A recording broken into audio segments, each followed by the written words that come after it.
Please go subscribe to the Rumble channel for Franchise Sports TV under the name FSTV22. Now, I'm using that Rumble channel for any purposes of me getting kicked off YouTube and also for more of my spicier joints. It's free as well. I have the freedom to say whatever I want to say as well. So go subscribe to FSTV22. That is Franchise Sports TV 22 on Rumble. So some of you guys wanted me to talk about Zion Williamson and the New Orleans Pelicans, right? So I'm finally going to do that. Finally gotten around to it. And what I'm seeing from the New Orleans Pelicans is abysmal at best. I don't get it. Is this team cursed or what? I don't know. Maybe they can be cursed. Who knows? I don't know. Did somebody touch something wrong? Somebody touched the cursed metal or something? I don't know. I'm reading this article of Sports Illustrated. It says NBA champion ex-Pelicans player slams Zion Williamson. All right. New Orleans Pelicans star Zion Williamson has had a very rough time when it comes to injury. The Pelicans have had high hopes for the 24-25 NBA season, but that all came to a abrupt end when Zion was sidelined indefinitely with a hamstring injury. Through 5 seasons, Zion has only played 190 games but has missed 211 games for the Pelicans. It's gotten to the point where the former NBA champion, Kendrick Perkins, believes that Zion deserves a disrespectful name similar to what Anthony Davis experienced. Sorry, can't read.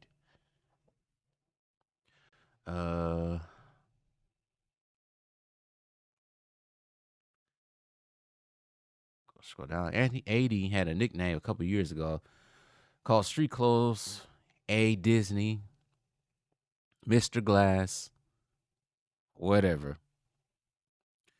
Actually, I actually added that in. He just said Street Clothes. I added A Disney's Mr. Glass, but it's true. Or whatever that case may be, we need to start calling Zion pajamas because he just is worse.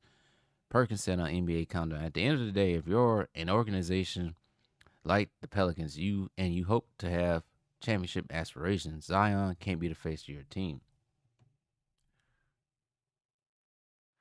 Perkins doubled down on his controversial take, claiming that Zion could never be a number one guy for a championship contending team, not because of his talent, because of his availability. He can't be your number one guy because he's never available, Perkins said. I'm not questioning whether he's not injured or injured. It's the fact that he's always injured. In order to make a championship run or consider a title contender, your guy has to be available. And that's not Zion. While Perkins' new nickname for Zion is absolutely ridiculous, the idea that a team can't win a championship with him leading man is much more merit. Even though Zion has played in 70 games for the Pelicans last season, he still missed more games than he's played for the organization. At some time, the hard truth becomes the hard truth. And that's the end of the article right there. Kendrick Perkins might be right on that. Actually, he is right on that because this boy just can't seem to get himself healthy. There's always something with him. It's always a different injury. And it looked like he lost weight. That's what they said. Or maybe he just has a frail body or something. Something went wrong. He's not eating proper stuff. Because this is, after a while, it's like, how many hamstring injuries can you have? How many times can you be injured? And it's just not just him. It's Brandon Ingram, too. Brandon Ingram was always injured.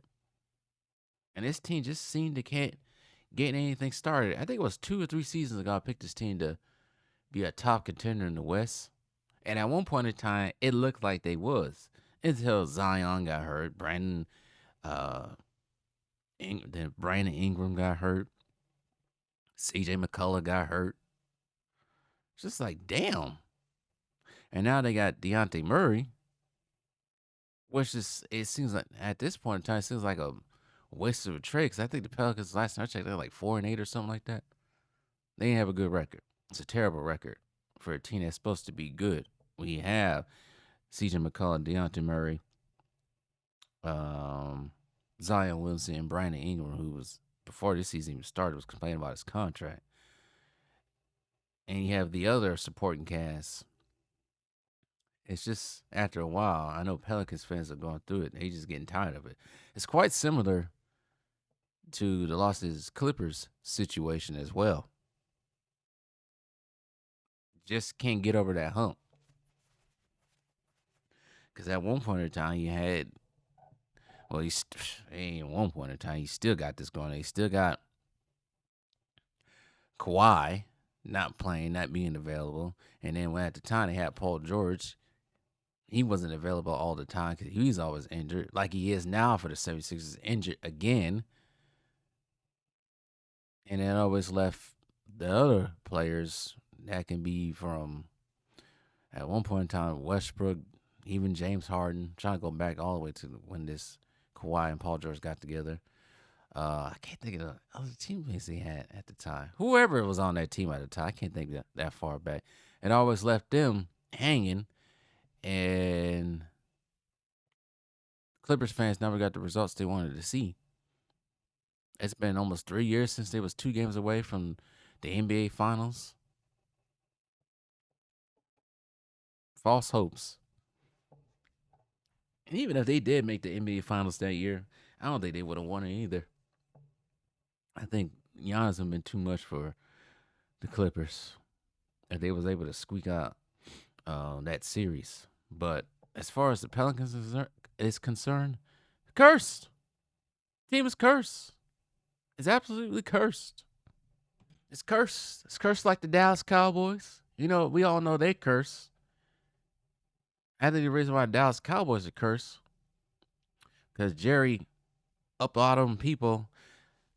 For anybody that lives in Dallas, I know I got some people that subscribers from Dallas. That land where AT&T Stadium was at used to be a neighborhood, I think it was. And Jerry got all those people up out of there. And I think ever since that stadium was erected and open, the Cowboys have been cursed. And also Jerry Jones sucks as a GM. And I don't know what happened to the Pelicans. Maybe they did something wrong. Maybe Zion did something wrong. Somebody did something wrong. Because this doesn't make sense. Every year he just hurt. I don't know. Somebody's cursed within our organization. Just like I'm cursed. Cursed for bad times and women. That's how bad I'm cursed. But I don't know. I don't know what the future looks like for Zion at this point. I don't know if they. It's gonna have to be somebody. I feel like they keep trying to build around this team and build around him, and it's just not working because he, like Kendrick Perkins said, he can never be on the court. And it's just an. And the reason why I also say the Pelicans are cursed, goes all the way back with Anthony Davis. Anthony Davis is another injury prone, of course. But this goes back to Anthony Davis.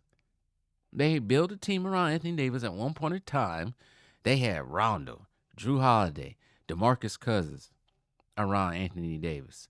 And that team can never get it together because either Anthony Davis or DeMarcus Cousins, they was injured. DeMarcus Cousins, what was he, tore his Achilles or ACL, something like that one year? It just never worked out. So, and that same team, I think one of those teams beat the Portland Trailblazers, who had a higher seed. I think the Pelicans were like a 6th seed, Blazers were like a 3rd seed. And they beat the CJ McCullough and Damian Lillard led Blazers. Now I'm trying to remember that they have Anthony Davis playing, or they just happened to get something together and just beat them. I forgot what it was. It's 7 years ago now. But anyways, I feel for y'all new Pelicans fans out there. I feel for y'all. I know some of you guys probably wish you would have picked John Moran instead. But then again, somebody else. Because I know John Morant was in that 2019 draft. But anyways, tell me what you guys think.